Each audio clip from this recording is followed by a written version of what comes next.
우리에게 주신 하나님 말씀은 요한계시록 20장입니다. 요한계시록 20장 1절로 6절까지 제가 먼저 봉독하겠습니다. 또 내가 보매 천사가 무저갱의 열쇠와 큰 쇠사슬을 그의 손에 가지고 하늘로부터 내려와서 용을 잡으니 곧 옛 뱀이요 마귀요 사탄이라 잡아서 1000년 동안 결박하여. 이게 지금 천년왕국에 대한 말씀이 요한계시록 20장이죠. 근데 우리 사랑하는 성도님들께서 제가 요한계시록 강해를 쭉 해오면서 천년왕국이 중요하다. 그래서 우리 주님께서 다시 오실 걸 기준으로 천년왕국 전에 오시냐 후에 오시냐, 아니면 예수님 다시 오시는 거는 확실한데 천년왕국은 그냥 비유냐, 이걸 가지고 이제 전천년설, 후천년설, 무천년설 이런 식으로 학설이 나뉜다, 이런 얘기를 했었어요. 그런데 그 얘기를 깊이 들어가는 거는 이제 다음 주로 미루고, 그러니까 천년왕국에서도 핵심 단어가 뭐겠어요? 통치입니다. 그러니까 지금 우리 사랑하는 성도님들이 보신 것처럼 천사가 무저갱의 열쇠와 큰 사슬을 가지고 와서 용을 잡아버려요. 근데 이 용은 옛 뱀이요 마귀요 사탄이다. 그러니까 지금 요한계시록에서 악의 세력을 표현할 때 용이 핵심이고, 그 다음에 짐승이 용한테 권세를 받아가지고 통치를 해요. 그리고 이 짐승과 용의 나팔수 역할을 하는 게 거짓 선지자예요. 그래서 제가 항상 말씀 위에 서 있어야 된다, 이걸 강조하는 이유도 거기 있어요. 뭐냐면 잘못하면 거짓 선지자한테 놀아나게 돼요. 예수 그리스도를 흉내내고 성령의 역사를 흉내내는 것들이 늘 있기 때문에, 그래서 말씀이 중요합니다. 왜냐하면 그런 것들을 분별할 힘은 말씀밖에 없어요. 어떤 영적 현상이 일어난다고 해서 그게 성령의 역사인지 아니면 귀신의 장난인지 구별할 능력이 인간한테는 없습니다. 그렇기 때문에 말씀이 중요한 거예요. 말씀으로 분별하지 않으면 큰일 납니다. 이때 결박을 해갖고, 근데 이 기간이 1000년이에요. 그래서 천년왕국이에요. 3절에 보시면 무저갱에 던져놓고 잠가서 그 위에 임봉을 해서 1000년이 차도록 다시는 만국을 미혹하지 못하게 하였는데 그 후에는 반드시 잠깐 노일이라. 그러니까 우리가 말씀을 받아들일 때 이게 마귀가 잡혀서 쇠사슬에 묶여서 무저갱에 던져져서 봉인되는데 1000년간 묶여있다가 잠깐 또 풀려나네? 이게 이제 이해가 되시죠? 지금 이 말씀을 읽다 보면은 지금이 그 1000년은 아니라는 확신이 들죠. 왜냐하면 이걸 비유로 받아들이기도 좀 어려워요. 만국에 지금 이 용이 영향력을 펼치고 있다. 그 얘기는 만국의 짐승들이 활약하고 귀신 부대가 짐승의 통치를 도와요. 그러니까 이게 우리가 착각하면 안 되는 게, 잘 보세요. 이 말씀이 그대로 실현될 때 짐승들과 그 짐승들의 통치를 돕는 2억 마리, 2만 마리도 아니고, 지금 이 말씀의 요한계시록에서 이미 우리가 그 숫자를 셌어요. 그 귀신 군대가 돕고 하면서 하나님을 대적하기 위해서 몸부림을 치는데, 걔네들은 하나님이 결단하시면 한 줌도 안 된다, 그 말이에요. 근데 자꾸 크리스찬들이 놓치는 게 뭐냐면 두려움을 심어주면서 뭘 하는 거예요? 지금 거기 맞서 싸워야 돼. 그러면 우리가 힘을 보태지 않으면 하나님이 지시고, 그런 게 아니라고. 그러니까 하나님이 뭔가 부족해서 우리가 돕지 않으시면 하나님이 그 전쟁에서 지시는 게 아니고, 그게 만이교라고. 그래서 제가 그랬잖아요. 지금 정신 차려야 된다고.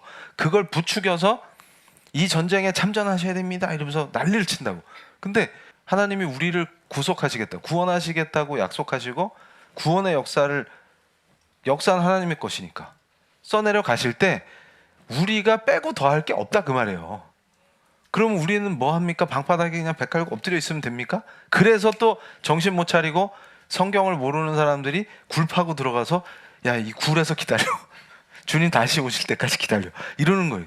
그래서 제가 그랬잖아요. 그때도 바른 신앙, 말씀에 서지 못하면 다 뻘짓이다. 지금 우리가 중요한 건 뭐냐면, 자, 4절 보세요. 또 내가 보좌들을 보니 거기에 앉은 자들이 있어 심판하는 권세를 받았더라. 또 내가 보니 예수를 증언함과 하나님의 말씀 때문에 목배임을 당한 자들의 영혼들과 또 짐승과 그의 우상에게 경배하지 아니하고 그들의 이마와 손에 그의 표를 받지 아니한 자들이 살아서 그리스도와 더불어 1000년 동안 왕노릇하니. 이게 천년왕국이에요.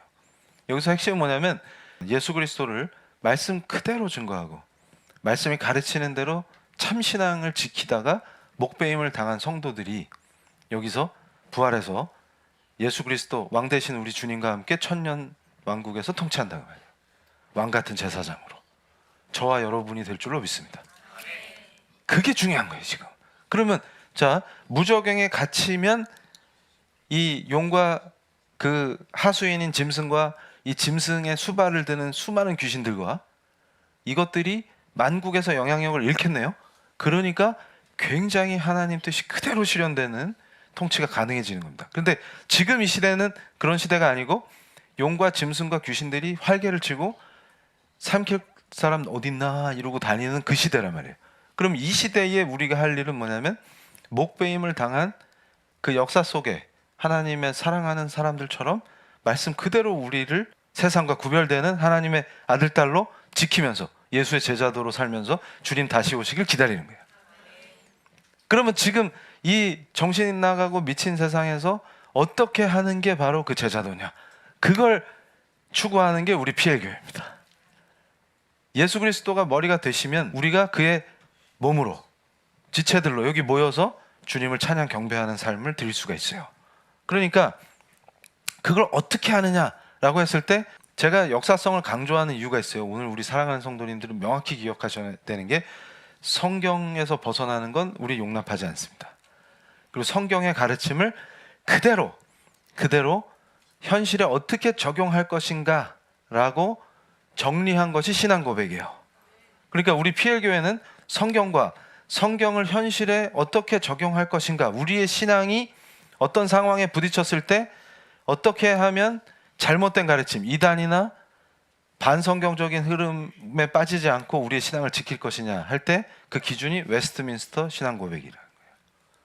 그래서 자, 거기에 입각해서, 그리고 특별히 제가 강조했던 것은 뭐냐면 교회와 국가의 관계, 그리고 크리스천은 어떻게 세상 속에 들어가서 소금과 빛으로 사느냐라는 거죠. 지금 한국 교회가 혼란하다고 난리인데 역사를 모르면 큰일 납니다. 그래서 몰 역사가 역사가 되면 안 된다. 제가 그걸 늘 강조하죠. 무슨 얘기냐면 역사성이 왜 중요하냐면 에베소서 2장 20절에 뭐라고 말씀하십니까? 하나님께서 사도와 선지자의 터 위에 우리가 서는 거예요. 그 얘기는 그냥 하늘에서 뚝 떨어지고 땅에서 솟는 게 아니라 교회는 사도와 선지자의 터 위에 세워지는 겁니다. 그래서 역사성이 매우 중요하고 역사는 하나님이 주인이시라는 그 본질적 역사의식 안에 있는 거예요. 그러니까 성경이 가르치시는 대로 우리는 순종함으로 주님의 몸된 교회가 세워지고 그것이 역사 속에서 수많은 생명을 구하는 예수 그리스도의 몸으로 쓰임받는 겁니다. 그래서 위기의 순간, 제가 얘기하는 거예요. 6.25 때만큼 위기가 있었어요? 그러니까 해방돼서 나라를 세웠는데 전쟁으로 치닫죠. 침략을 당해서. 그래서 서울에서 도망쳐서 피난 가서 대전까지 갔다. 대전에서 대구로 다시 부산으로 와서 부산이 피난 수도가 되죠. 임시 수도가. 근데 여기서 조금만 더 밀리면 어떻게 되는 거예요? 끝나는 거예요. 그리고 제가 오전에도 강조했지만 여기서의 긴박감은 지금 우리가 느끼는 긴박감과 상상 초월이에요. 무슨 얘기냐면 저때 빨리 부산을 점령해서 통일됐으면 좋았을 텐데 통일을 못한 게 유감인 사람 많죠. 대한민국에. 그러면 어떻게 되는 거냐면 지금 우리가 여기서 예배를 못 드려요. 지상에는 교회가 존재할 수 없게 되는 거예요. 좋아요? 그럼 여기가 북한인 거예요. 그저 조선민주주의민공화국 만세 이러면서 좋아요? 좋아 죽겠어요? 오늘 이거 예배도 못 드려요. 그러면 주일날도 깡냉이 배급받고 그저 지상 천국입니다 이러면서 좋아할 거예요? 그러니까 저때 교회 지도자들은 어떤 심정일 거예요? 여기서 밀리면 바다로 빠져 죽는 거예요 지금. 확 이해가 되세요 지금? 그 정도 긴박감이에요. 그런데 저때 그래서 제가 요새 한국 교회에서 유행하는 거 죽느냐 사느냐 그 며칠 날 모이세요. 그래서 제가 그랬어요. 2019년에 10월 3일 날 다 모이면 해결된다며. 그래서 그때 엄청 모였다며. 그래서 제가 설교하다가 그 영상을 보여주려고 그랬어요. 근데 시간이 아까워서 안 보여줍니다. 하나만 하는 얘기. 그때 뭐 광화문에서 서울역까지 꽉 채웠니 막 그러면서 막 자랑했죠. 그래서 2개로 나뉘어져서 막 했는데 거기 주도했던 목사님들 제가 다 알거든요. 저한테 자문 두고 하고 그 당시에. 그래서 제가 그때도 그랬어요. 여기서 모여서 뭘 할 건지가 더 중요합니다. 모인 다음에 뭘 할 건지가 중요합니다. 근데 항상 뭐가 중요해 지금? 몇만 명이 100만 명이 1000만 명이 서명하고 어디 모였다가 중요한 거예요. 왜 그 사람 숫자가 왜 중요할까요? 그걸 보여주겠다는 거예요. 그래서 제가 그게 뭘 역사성이라는 거예요. 기독교의 역사에 그런 식으로 하는 게 없다고. 근데 잘 보세요. 역사를 무시하고 하나님의 말씀과 교회의 역사를 묵살하고 지들 멋대로 해서 판을 짜면은 그걸 뭘 역사성이라고 제가 지적하죠? 뭘 역사성이 역사가 된다고. 그러니까 무슨 얘기냐면 지금 이 순간에 우리가 한 것이 한 행동이 10년, 20년, 30년, 100년 뒤에는 그게 역사가 됩니다. 그래서 우리 후손들에게 흑역사를 남기면 안 돼요, 이 시대에. 그러니까 크리스찬들이 굉장히 역사식 속에서 성경과 신앙 고백하에서 바른 길을 걸어가야 됩니다. 근데 우리 신앙의 선배님들은 우리에게 모범을 보이셨어요. 저 위기의 순간에도 말씀대로 그리스도인이 누구이며 어떤 일을 해야 하는가의 모범을 보여주셨다는 거예요. 그래서 그걸 제가 얘기해 주는 거예요. 자, PPT 다시 보여주시면 저 사진에 나온 분이 한상동 목사님이에요. 부산이 임시 수도가 됐을 때 부산의 초량교회에 모여서 저 한상동 목사님 사진 밑에 저 사진이 뭐냐면 초량교회에서 기도회를 열었던 분들의 사진입니다. 그래서 제가 말씀 준비를 하면서 사료를 다 뒤지다가 못 찾은 게 있어요. 뭐냐면 몇 명이 모였다는 게 안 나와. 우리는 뭐부터 해요? 100만 명, 1000만 명. 그 맨날 광장에 모이기 좋아하는 어떤 목사님은 맨날 1000만 명이라 그러죠. 나라가 뒤집어집니다 하는데 제가 한글날에도 산책하다가 충격을 받아가지고 제 페이스북에도 글을 썼어요. 이게 뭔 짓이냐. 8년 내내 했어요. 근데 이제는 그걸 왜 합니까? 라고 묻는 것 자체가 넌센스가 됐다고. 근데 그 고막이 찢어질 것 같은데 나도 모르게 찬양에 익숙하니까 찬양이 나오니까 내가 따라 부르고 있더라고. 걷다가. 근데 그게 찬양이 나오면 이게 가슴이 뭉클하면서 주님께 영광을 드려야 되는데 모욕적으로 느껴지기 시작하는 거예요. 이게 뭐냐 이게 도대체. 이게 뭔 짓이냐. 그랬더니 이번에도 또 100만 명이 또 숫자 타령이구나. 근데 초량교회에서는 아무도 숫자 타령을 하지 않았어요. 그리고 뭘 했느냐. 그게 핵심이에요. 저는 엄청나게 감동합니다.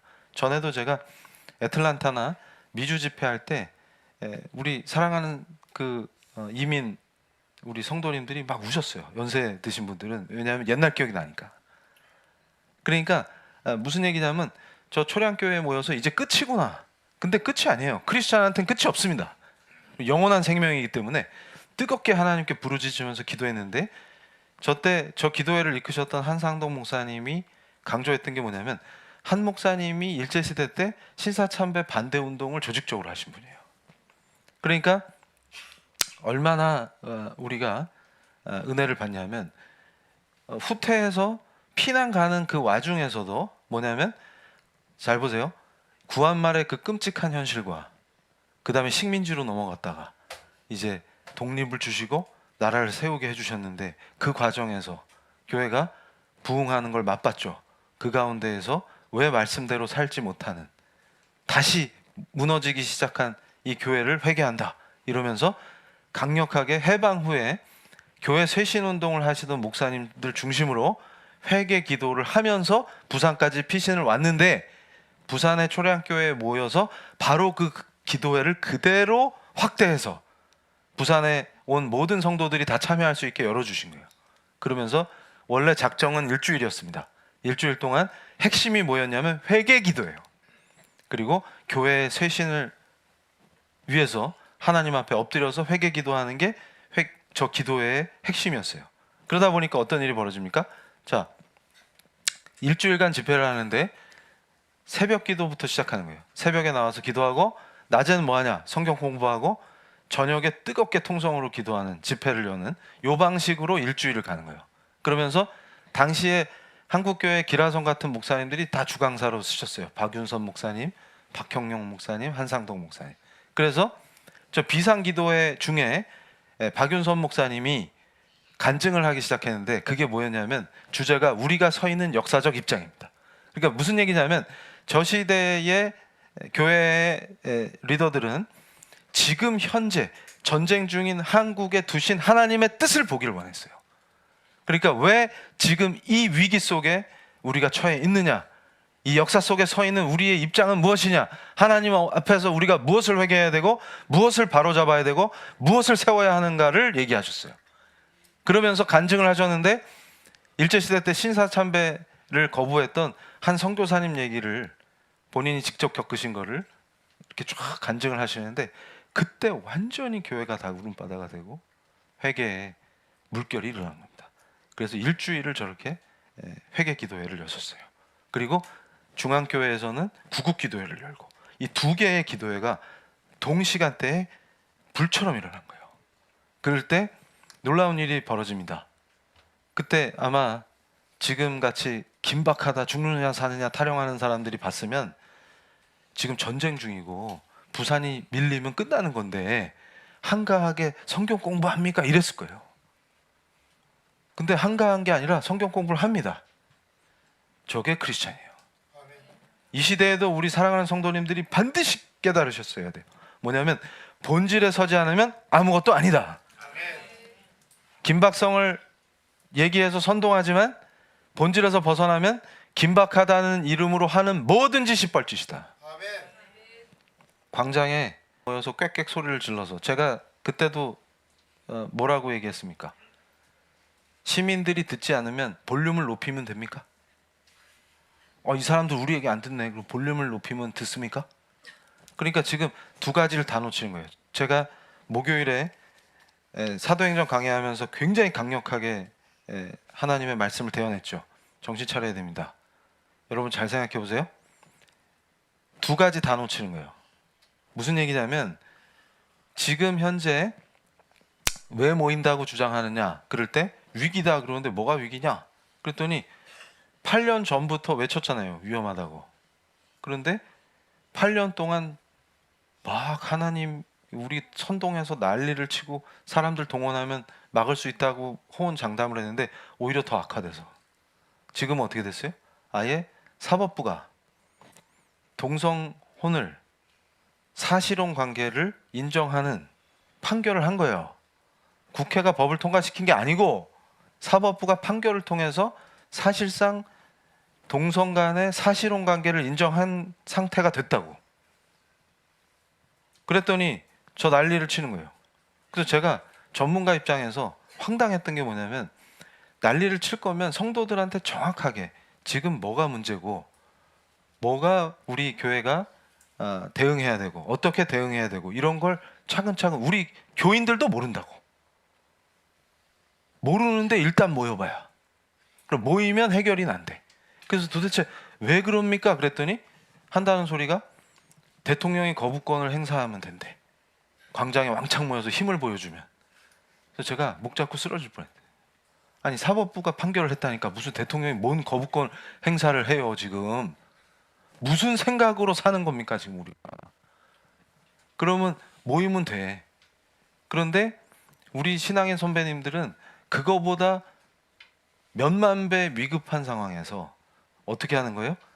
말씀대로 그대로 그리스도인답게 하시는 거예요. 그래서 뜨겁게 회개 기도를 하면서 기도를 하는데 사람들이 너무 은혜를 받으니까 원래는 일주일 하기로 했거든요. 근데 요청이 뭐냐면 일주일 더 해주세요 이렇게 된 거예요. 그래서 실제로 2주간으로 바뀝니다. 2주간 뜨겁게 기도한 거예요. 근데 그 사이에 무슨 일이 벌어지냐 그랬더니 울산과 온산에서 소식을 듣고 모여가지고 뜨겁게 2주 기도를 했는데 지금 9월 17일이에요. 갑자기 기도를 마치고 야 이제 2주간 기도하고 나왔는데 아침에 호에요 하고, 옛날에는 인터넷이 없으니까 호에요 하고 이걸 뿌린다고. 그랬더니 뭐냐면 인천 상륙작전이 성공했습니다. 그러니까 성도들이, 제가 저 당시에 자료를 보면 진짜 가슴이 뛰어요. 무슨 얘기냐면 그때 성도들은 진짜 저게 하나님께서 우리 기도를 들어주셨다는 응답으로 믿었습니다. 무슨 얘기냐면 미군 안에서도 확신이 없었어요. 이게 확률이 5,000분의 1이다 이러면서 이거 상륙작전 시도는 하지만 이게 실현될 줄은 모르겠다 이렇게 한 거예요. 그러니까 저와 여러분이 지금 믿는 건 뭐예요? 우리의 현실 속에서, 저건 국가적 차원이지만 저는 항상 강조하죠. 개인의 삶과 국가적 삶이 이게 단절될 수가 없어요. 그러니까 우리 개인의 삶을 바꾸는 힘도 어디 있습니까? 말씀대로. 그 강력한 기도의 능력이 하나님이 거기에 응답하십니다. 그리고 그 말씀대로 살겠다고 결단하고 하나님을 사랑하는 걸 어떻게 표현해요? 그래서 제가 그러죠. 열심만 가지고 하나님 사랑을 표현한다고? 열심으로 치면 이단을 못 따라가요. 진짜 어마어마합니다. 근데 그걸 하나님이 기뻐서 받으시겠어요? 저와 여러분은 뭐예요? 뭐가 중요한 거예요 지금? 열심도 중요한데 열심 내지 말라는 말이 아니잖아요.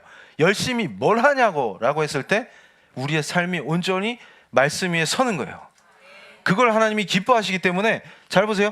확률이 5,000분의 1입니다. 전문가들이 다 한마디씩 하는 거예요. 그게 되겠어? 이러는데 된다고. 그게 기도의 힘이에요. 그것은 하나님이 만유의 주제, 우리 예수 그리스도는 만유의 주제이시자 통치자이시자 왕이시기 때문에 지금 현재 이 역사관을 명확히 탑재하셔야 됩니다. 무슨 얘기냐면 아무리 대적이 강해져 보여도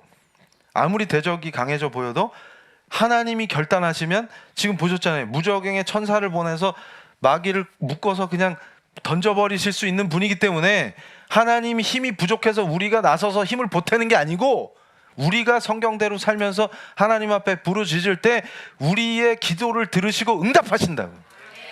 그러니까 우리의 현실 속에서 내 개인적 삶이 막히고 대적들이 막 귀신들이 울부짖어가지고 가족들이 맨날 쌈박질하고 멱살 잡고 머리를 못 잡네 막 이러고, 직장에 갔더니 김 부장은 맨날 괴롭히고 새로 들어온 애가 MG라서 개기고 막, 이 와중에서 주님 저는 어디로 가야 합니까? 이럴 때 무릎 꿇고 기도하면 갑자기 다음날 김 부장이 안 보이는 게 아니고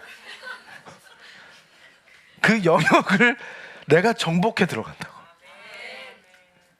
그 놀라운 역사가 실제로 일어납니다. 근데 그런 개인들이 모여서 지금 우리처럼 주님의 몸된 교회를 이루고 뜨겁게 함께 기도할 때 나라가 바뀌는 거예요. 그 원리를 그대로 신앙의 선배님들이 보여주셨어요. 그래서 다음 페이지 보여주시면, 자, 이거 보세요. 저 당시 신앙의 선배님들은 말씀과 신앙 고백과 우리가 참조해야 될 교회 전통을 알기 때문에 정확하게 따라 하셨어요. 무슨 얘기냐면 PLI를 제가 세울 때도 말씀에 근거해서 하는 거예요. 뭐냐면 그리스도인이 어떻게 사회에 참여해서 소금과 빛이 될 것이냐 라고 했을 때, 자, 예배라는 말을 함부로 갖다 붙이면 될까요? 안 될까요? 안 된다고. 그래서 제가 뭐라 그랬어요? 기독은 그리스도기 때문에 그 기독이라는 말을 함부로 정당의 이름에 갖다 붙이지 말지어다. 차원이 다릅니다. 그래서 제가 독일의 예까지 들어줬어요. 독일의 기독민주연합이 기독이란 말을 쓰죠. 그건 독일이 기독교 전통이 엄청 강하고 루터의 나라였잖아요. 그런 배경에서 사용이 가능하지만 그게 주님을 모욕하게 된다고, 결과적으로. 그래서 우리는 여러 가지 차원에서 함부로 기독이라는 말을 정당 이름에 쓰게 되면, 정당은 원래 욕먹는 욕바지 단체이기 때문에 주님이 욕을 먹으시면 안 됩니다. 우리의 더러운 행실 때문에. 주님은 항상 영광을 받으셔야 돼요. 우리의 선한 행실로 주님이 영광을 받으셔야만 합니다. 근데 반대로 함부로 주님의 이름이 더럽힘을 입게 하는 짓들을 벌이는 거예요. 왜 그럴까요? 자기들 야망과 욕망 때문이에요. 왜 길바닥에 사람들을 많이 모으고 싶어 할까요? 과시하기 위한 거예요. 누가 얼마 모였다. 그래서 어느 순간부터 기독교의 역사에 없는 몇만 명 집회, 이타령을 시작했습니다. 그러면서 제가 뭐라 그랬어요? 그 당시에도 예배란 말 함부로 붙이면 주님이 모욕을 당하신다. 그래서 10월 3일 날 몇만 명이 모이면 모든 문제가 해결된다 그랬는데 지금 2024년인데 더 악화됐잖아. 그리고 예배란 말, 교회라는 말 아무데나 갖다 붙이면 공권력이 교회를 능멸한다. 제가 그때도 경고했죠. 그랬더니 코로나 때 실질적으로 경험해 봤죠. 뜻있는 법률가들이 저와 함께 뭘 얘기했어요. 독일은 기독교세가 약해지고 주님이 놀라울 정도로 외면을 받으시고, 제가 프랑크푸르트 집회하러 갔을 때 울 뻔했어요. 그 독일 친구들한테 성경을 설명해 줘야 되니까, 근데 제가 한영 성경만 갖고 갔다고. 그래서 독일 서점에 들어가서 성경을 찾으니까 성경을 찾을 수가 없어. 서점에서 성경을 못 찾는 나라가 된 거예요. 종교개혁의 나라가. 그래서 울 뻔했어요. 독일어 성경을 안 팔아요. 얼마나 슬퍼하는지 몰라요. 그렇게 무너진 나라에서도 코로나 기간에 법원이 어떻게 판결한 줄 아세요? 자, 쇼핑센터는 좀 더 강하게 제한을 해도 교회는 덜 제한해야 된다. 왜냐하면 쇼핑은 참을 수 있지만 기독교인이 예배를 못 드리는 건 기독교인 입장에서는 그걸 아주 본질적인 기본권이기 때문에 보장해야 된다.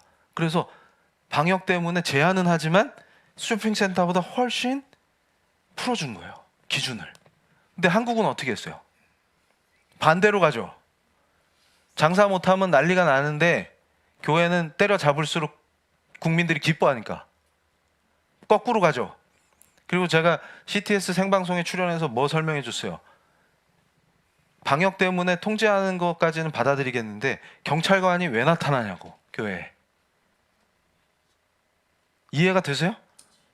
그 모든 역사가 어디 있어요? 제가 그랬죠. 청와대 근처 도로 점거하고서 거길 광야교회다, 야간에 예배 드린다, 그거 하면 안 된다고. 그때 거기에 정신 팔린 분들이 뭐라 그랬어요? 이정훈 교수는 기도하고 발언하시오. 그래서 제가 기도는 니네만 하냐? 나도 한다고.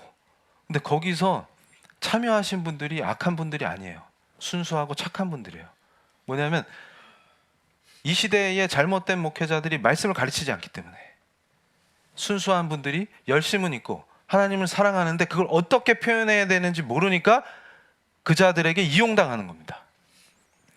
그래서 제가 그때도 그랬죠. 아무데나 예배다, 아무데나 교회다 갖다 붙이기 시작하면 그때도 문제가 뭐였어요? 공권력이 왜 개입했습니까? 저녁 6시부터 다음날 아침 9시까지는 집회 자유가 보장된 나라지만 집회를 무한정 열어주지 않아요. 왜냐하면 시민들이 쉬어야 될 거 아니에요.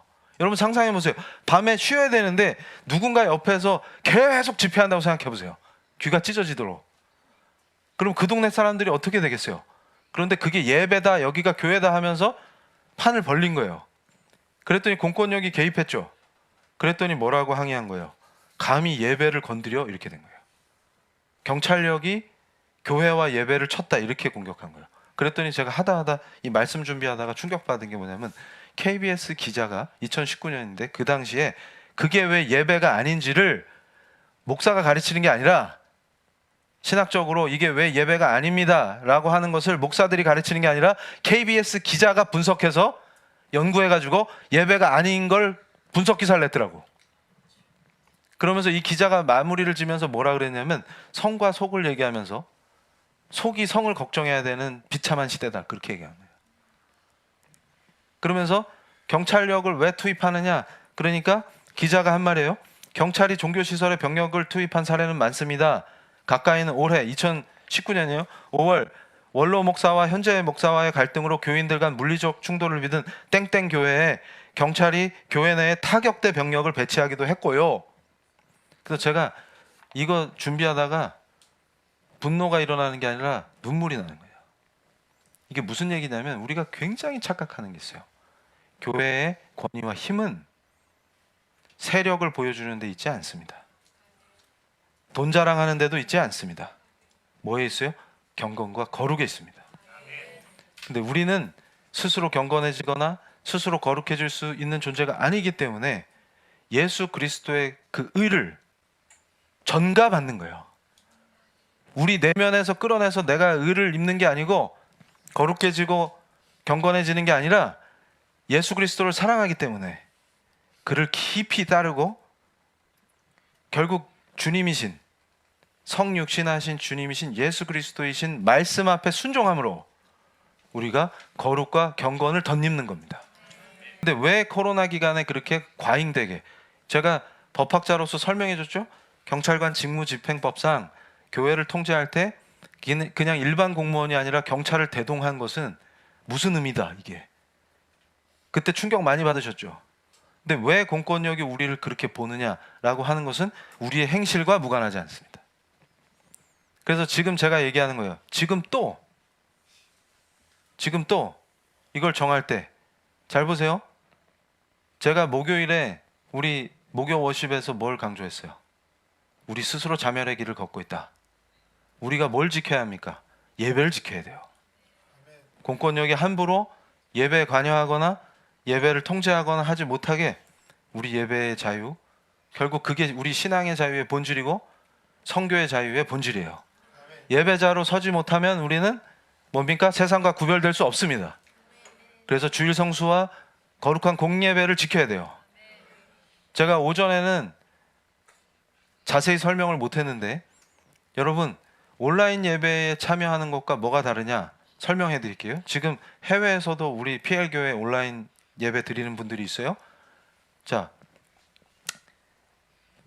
여기서 우리가 예배를 드리고 공예배를 드릴 때 온라인을 통해서 사정 때문에 병원에 치료를 받으셨거나 여러 가지 사정이 있죠. 해외 출장을 갔거나 그럴 때 지금 실시간으로 온라인 예배를 함께 하는 거 공예배에 참여하는 게 됩니다. 그리고 특별한 사정이 있을 때 지금은 기술이 많이 발전했기 때문에 줌이나 여러 가지 발전된 기구를 통해서 성도의 교제가 가능해져요. 그래서 실제로 제가 목회를 성경적으로 탁월하게 하시는 몇몇 목사님들하고 얘기했을 때 코로나 기간에 소그룹 모임을 기존에 코로나 전부터 활성화시키셨던 교회들은 코로나 이후에 훨씬 부흥했어요. 왜냐하면 소그룹 모임은 가능하잖아요. 그런데 이 소그룹 모임이라든가 성도 간의 교제가 줌이나 여러 가지 발전된 기술을 통해서 충분히 가능합니다. 기술을 잘 모르기 때문에 그게 교제가 안 된다고 생각하는 분들이 계시지만 기술을 이해하면 그게 이해될 수 있어요. 제가 나중에 신학적으로 그걸 체계적으로 짚어드릴 거예요. 그런데 왜 이번에 문제된 것이 뭐냐 그러면 부산이나 울산에서 서울에 2시까지 오려면 아침부터 버스 타고 올라와야 된다고. 그러면 공예배를 못 드리잖아요. 그건 어떻게 되냐? 그럴 때 뭐라 그랬어요? 버스 타고 올라가면서 드리면 되지. 근데 그게 어불성설이란 말이에요. 무슨 말이냐면 자, 신학적 고민을 했어야 됩니다. 반드시.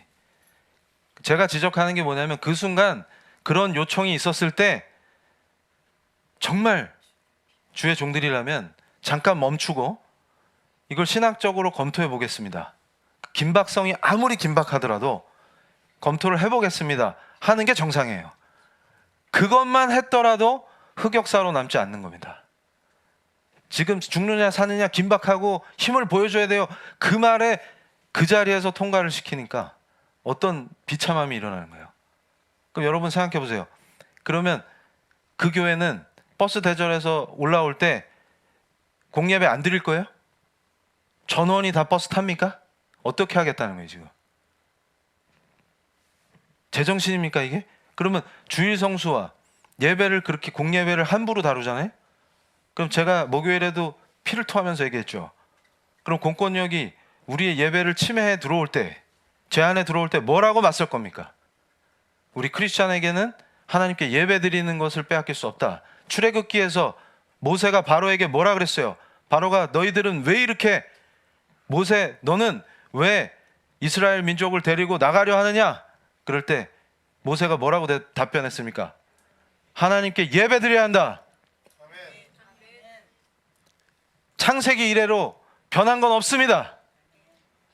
구별된 크리스찬으로 살아가기 위해서 우리가 세상에 들어가서 살지만 구별된 자로 살기 위해서 그 가장 본질적인 것이 예배자로 서는 거예요. 근데 그 본질을 허물면서 뭐가 그렇게 급하다고. 그래서 제가 그랬어요. 토요일 날 하면 안 돼요? 그리고 분명히 얘기했죠. 두 가지를 다 놓친다. 왜냐하면 예배나 기도회라고 걸면 정치 발언을 못하죠. 그런데 지금 국민들에게 알려야 될 게 한두 개가 아니에요. 교회만의 문제가 아닙니다. 해외에서 미리 그런 것들로 변화됐던 나라들이 어떤 고통을 받고 있는지, 국민의 삶에 어떤 피해를 주는지 알리고 호소할 기회를 날리는 거예요. 두 가지 딜레마에 빠지죠. 예배다 기도에다 걸어놓으면 정치 발언 못하죠. 그래서 우리 신앙의 선배님들은 탁월하게 하셨다고 보여주세요. 그 6.25 와중에 구국운동과 기도회를 분리시켰습니다. 그래서 PLI가 시작된 거예요. 시민운동의 영역에서 우리 크리스찬들이 소금과 빛의 관점에서 뭘 알아야 주변인들에게 설명해 줄 거 아닙니까? 이게 결국은 국가를 망치는 일이고 크리스찬들만의 문제가 아니라 크리스찬과 교회가 살아나서 우리가 예수의 제자로 참되게 서면 안 믿는 사람까지 복받는 사회가 된다는 것을 역사가 입증하기 때문에 하나님이 말씀하신 그 가치를 허물고 창조 질서를 파괴하면 모든 인류에게 재앙이 오기 때문에 우리가 사랑의 마음으로, 교회의 이기심이 아니라 생명을 아끼고 살리겠다는 그 마음으로, 그래서 PLI 운동이 시작된 거예요. 그럴 때 시민운동을 통해서 해야 될 영역과 교회의 이름을 걸고는, 교회의 이름으로는 군사적 행동을 해서는 안 됩니다.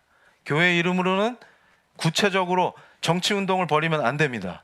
기자가 뭐라고 썼어요? 제가 깜짝 놀랐어요. 이게 예배냐? 하면서 기자가 분석했다고. 그랬더니 찬양하고 기도하고 목사가 나와서 설교하고 그러고 나서 스님이 나와서 당시 야당 대표 지지연설하고, 그게 예배예요? 기자가 비웃으면서 이걸 예배라고 합니까? 이렇게 얘기하는 거예요. 그런 짓들을 우리가 벌였어요. 그러면 공권력이 생각할 때 기독교의 예배를 얼마나 우습게 알겠어요. 제가 오전에도 강조했죠. 예전에 정치적인 문제 때문에 수배당한 학생들이나 운동권 분들이 명동 성당에 숨으면 공권력이 성당에 못 들어갔어요. 심지어는 폭력 사태로 얼룩졌던 조계사에도, 이 얘기를 또 해야 되나? 제 1년 선배가, 그 사람 유명한 사람이에요.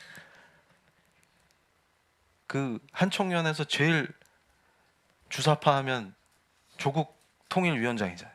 그 위원장이 수배돼 갖고 그 조계사 마당에 텐트 치고 지냈다고. 근데 경찰이 바로 입구까지 왔는데 못 들어온다고. 근데 우리 교회를 어떻게 했어요? 그걸 누가 불러들였냐고. 기자가 얘기하잖아요. 우리끼리 폭력 사태 나서 우리가 불러들였다고. 때마다. 그러니까 무슨 얘기냐면 우리의 교회의 권위는 말씀에 입각해서 경건과 거룩을 드러낼 때 권위가 생기는 거예요. 왜 교회의 재판을 멸시해서 세속 재판을 받기를 원합니까? 아무도 안 믿어요. 그 재판이 공정하거나 성경적일 거라고 기대도 안 합니다. 그렇기 때문에 무조건 교회에서 일 생기면 세속 재판으로 가는 거예요. 그 정도로 우리가 추락했습니다. 그럼 지금 우리가 해야 될 일은 뭘까요? 회개와 쇄신이에요. 그래서 저는 우리 사랑하는 성도님들께 강조합니다. 다른 거 헛짓할 시간 필요 없다. 한상동 목사님이 하셨던 것처럼 우리 신앙의 선배님들은 전쟁 중에 필요한 모든 구호 활동과 시민운동 차원에서 해야 될 것들을 YMCA 조직을 활용하거나 구제회를 만드셔서 기도회와 분리해서 하셨습니다. 그리고 전쟁 중에 필요한 것들을 도움을 줄 때도 미국 선교사들과 연합하실 때도, 그래서 지금 뭐예요? 듣보잡, 광장에 모여서 난리치는 것을 정치 집회와 기도회가 구분 안 되는, 예배라고 주장하는 것과 정치 집회가 구분 안 되는 것을 갑자기 특정인의 주장대로 버렸는데, 그것이 마치 전통인 것처럼 이번에 또 그걸 따라한. 그래서 두 가지를 다 놓치죠.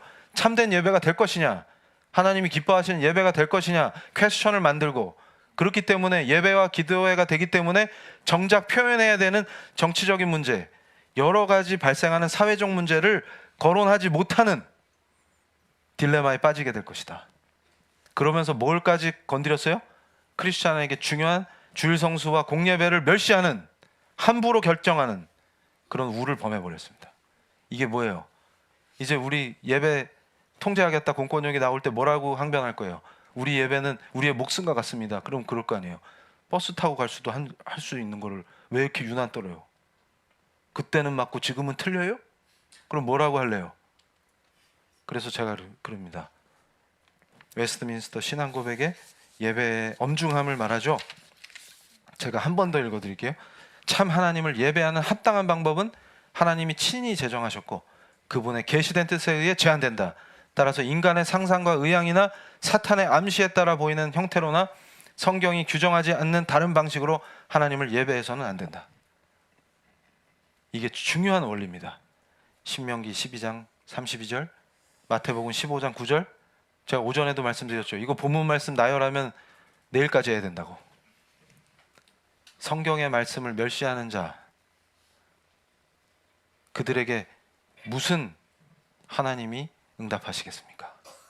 우리가 정신을 여기서 똑바로 차리는 거예요. 그러니까 결국 요한계시록 20장의 천년왕국의 핵심 메시지는 뭡니까? 우리가 이 말씀을 깊이 묵상할 때 강력하게 부어지는 것은 예수님께서 강력한 통치자로 우리와 함께 우리가 왕 같은 제사장이 돼서 예수님을 모시고 천년간 통치하는 그 놀라운 은혜의 시대를 기다리지만 지금 현재 무적행에 갇히지 않은 용이 아무리 활개를 쳐도 하나님의 은혜로 우리는 그것과 맞서 싸우는 것입니다. 근데 그 맞서 싸운다라고 하는 의미를 정확하게 성경적으로 이해하지 아니하면 미쳐 돌아가는 겁니다.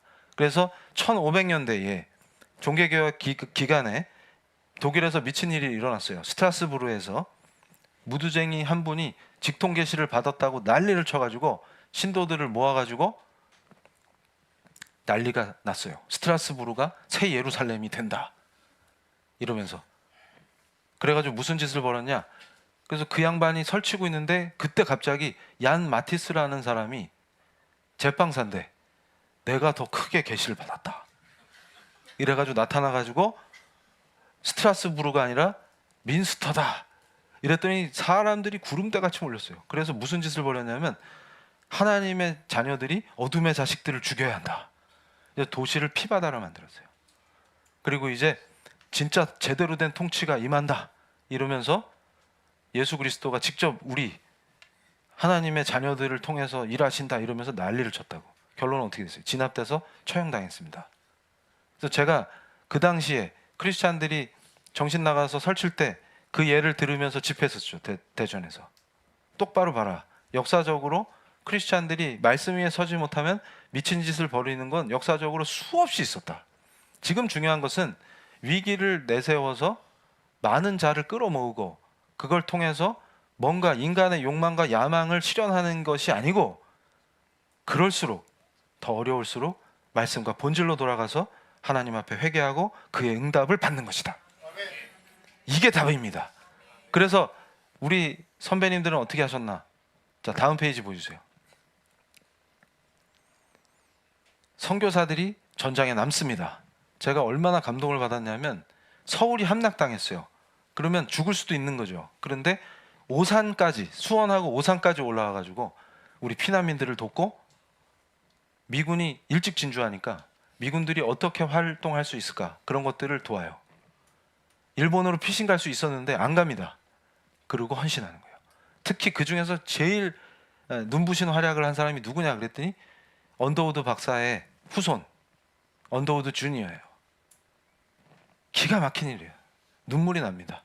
그래서 저 선교사들이 힘을 합쳐가지고, 서울이 무너졌는데도 동생이 존 목사예요. 친구가 해리 힐 목사입니다. 청주, 대전, 오산, 수원을 오가면서 우리 한국 사람들을 도와요. 다음 페이지. 그리고 어떤 일이 벌어집니까? 바로 저 언더우드가 그래서 미국 민간인한테 주어지는 최고 명예훈장, 자유훈장을 받습니다. 근데 훈장 받는 게 중요한 게 아니에요. 저분들한테는. 제가 가장 은혜를 받았던 건 뭐냐면 윌리엄 린튼 선교사님하고 킨슬러 목사님하고 언더우드가 함께 포로로 잡힌 우리 북한 동포들에게 복음을 전합니다. 왜냐하면 설교할 수 있으니까. 그러니까 이데올로기에 속지 말고 예수 그리스도를 믿고 천국 복음을 전하는 거예요. 저게 그렇게 감동이 될 수가 없어요.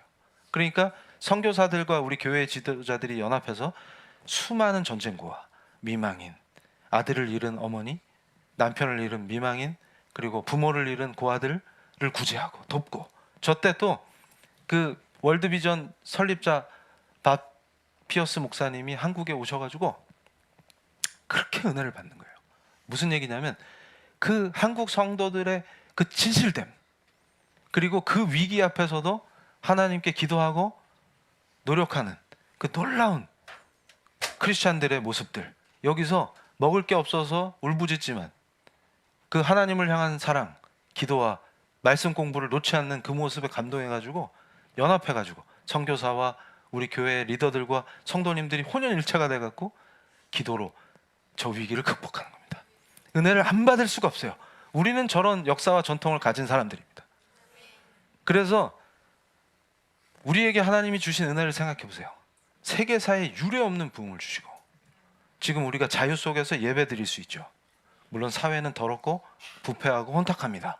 그렇기 때문에 저와 여러분은 예수 그리스도의 몸된 교회의 지체로서 더욱더 우리 스스로를 개혁하고, 저는 우리 사랑하는 성도님들께 요구하는 게 아무것도 없어요. 딱 한 가지밖에 없습니다. 말씀 위에 바로 서서 예수의 제자로 산다. 성부 하나님의 사랑받는 아들, 딸로 강력한 권세를 누리며 산다. 하늘의 권세와 능력이 얼마나 대단한지 보십시오. 다 진 전쟁이 역전되고, 다 죽은 줄 알았는데 살아나고, 수많은 생명을 우리의 노력인 것 같지만 결국 우리가 영광된 삶으로 생명들을 구하게 됩니다. 그래서 지금 천년왕국의 말씀을 보지만 그 예수님이 직접 통치하시는 천년왕국을 우리가 기대할 때, 예수님이 재림이 먼저냐 후냐 그게 중요한 게 아니라 천년왕국에 대한 믿음이 있죠. 그리고 여기서 첫째 부활을 얘기하는데, 첫째 부활과 둘째 죽음, 이런 문제들은 제가 다음 주일에 자세하게 강해를 해드릴 거예요. 그때 깊이 들어가시는데, 그 전에 오늘 설교에서 가장 중요한 건 무엇이냐면, 천년왕국의 그 천년 동안 무적행에 용이 갇혀서 힘을 못 쓰는 동안에 천년왕국의 통치도 중요하지만, 그 천년왕국이 오기 전에 용이 활동하고 있는 지금 이 시대에, 바로 로마 제국 때도 박해가 있을 때 목베인 자들이 지금 여기서 첫째 부활을 맛보며 천년왕국의 통치의 핵심으로 주님 옆에 서는 영광을 누리듯이, 바로 우리의 지금 현재 용과 짐승과 거짓 선지자들의 속지 아니하고 그들을 돕는 2억 마리 귀신 군대를 물리치면서 우리가 주님의 거룩한 제사장으로, 종교개혁의 정신인 것처럼 만인이 제사장이 되는 그 놀라운 은혜의 역사를 우리가 누리는 것입니다. 그래서 이제 우리 사랑하는 성도님들은 일터든 가정이든 귀신의 놀이터가 되지 않고, 우리가 선포할 때 강력하게 대적이 무너져야 합니다. 우리가 구석에 찌그러져서 슬퍼하고 괴로워하고 낙담하는 사람들이 아니라 말씀으로 회복되고 성령의 역사 속에서 우리의 영과 육이 다 회복되는 거예요. 그래서 어떤 역사가 일어나냐, 우리의 직업에서 가정에서 눌리는 것들이 선포될 때, 예수 그리스도의 이름 권세로 그 대적들이 무너지도록 선포할 때 실제로 하늘의 능력이 우리 성도들의 삶에서 나타나는 것입니다. 우리가 믿습니다. 말씀대로 할 때 우리가 예수의 제자가 되고, 그것은 바로 성부 하나님, 하나님 아버지의 귀한 아들, 딸들로 선다는 것이죠. 하늘 아버지가 허락하신 아들, 딸의 그 권세를 왜 누리지 못합니까? 그 원인은 어디 있습니까? 바로 우리가 말씀 위에 서지 못하는 것. 하나님의 말씀이신 예수 그리스도께 순종한다는 것은 말씀에 순종하는 것입니다. 말씀에 순종하지 못했던 그 삶을 회개하고 말씀으로 돌아와서 그게 회복될 때, 그 말씀의 능력과 예수 그리스도의 통치자로서의 그 강력하신 하늘의 능력이 우리 성도들의 삶에 나타날 줄로 믿습니다. 우리는 바로 몰 역사를 역사로 만들어서 후손들에게 흑역사를 물려주는 더러운 세대가 되면 안 됩니다. 우리는 거꾸로, 시대가 아무리 폐악하고 교회의 지도자들이 말씀을 멸시해서 헛짓을 하고 엉뚱한 길로 가도, 우리는 중심을 잡고 바로 부르신 이곳에서 주님의 몸된 교회를 반석 위에 세워나가며 주님의 도구로 쓰임받으며 세상에서 소금과 빛의 역할을 감당할 때 우리를 통하여서 하나님께서 놀라운 일을 이루실 줄로 믿습니다. 그것이 바로 이 시대에 저와 여러분에게 주신 하나님 아버지의 소명인 줄로 믿습니다. 우리가 예수 그리스도의 이름을 부르고 뜨겁게 기도하실 때 마음속으로 내 삶이 완전히 회복되며 하늘의 놀라운 권세가 내 삶에 임하게 하여 주시옵소서. 왕 되시고 우주의 통치자이신 예수 그리스도의 권능이 우리의 삶에 임할 때, 우리가 예수 그리스도 이름으로 부르짖고 기도할 때 주께서 역사하심으로 우리의 사업장이 귀신의 놀이터가 아니라 주님의 절대 주권 임할 줄로 믿습니다. 우리가 주여 하고 뜨겁게 기도하시겠습니다.